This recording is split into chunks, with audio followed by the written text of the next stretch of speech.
several hundred Nazi collaborators from Eastern Europe and Russia were smuggled into the United States for intelligence purposes. Smuggled by whom?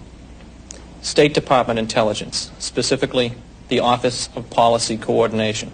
We're talking about the leaders of an SS division that fought against Americans and the leaders of a Nazi puppet government in Belarus that by the end of the war had exterminated 25% of their civilian population, including nearly all of the country's Jewish population, some 750,000 Jews. I decided to pick one of the regions of Belarus and see if we could find how many Nazi officials from that region were in the country. All of them were. They knew that the entire Nazi government of Belarus, the president, the vice presidents, cabinet ministers, governors, mayors, police chiefs, were all living in America. They knew that. Who's they? The FBI, Army Counterintelligence, Army Foreign Intelligence, the Department of State. They knew, and they recruited them because they were Nazis. You have a man named Stanislav Stankiewicz who worked here. Yes, he was a freelancer for a number of years with our Belarusian service. Who was Stanislav Stankiewicz? He was a Belarusian who received secret orders from the German SS to kill every Jew in his county. In order to save ammunition, they had the Jews lie on top of each other in 2 rows, and they shot through the bodies. The blood seeped up through the sand at the end of the day, and the ground was still quivering. So they had to post guards on top of the graves until everyone had suffocated. The worst part wasn't found out until after the war, when Soviet doctors conducted autopsies. They could find no bullet wounds on any of the infants.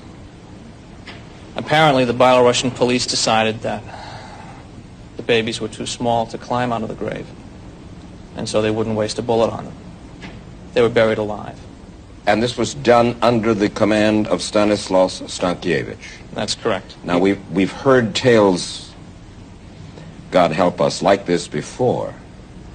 Question: what happened to Stanislav Stankiewicz?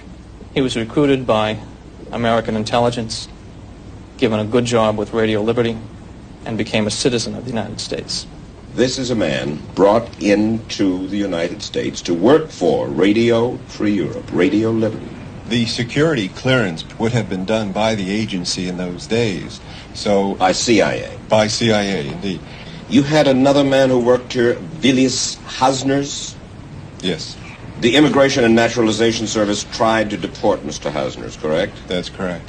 Failed, correct? Yes. Did you read the record against Hasners, the witnesses who testified?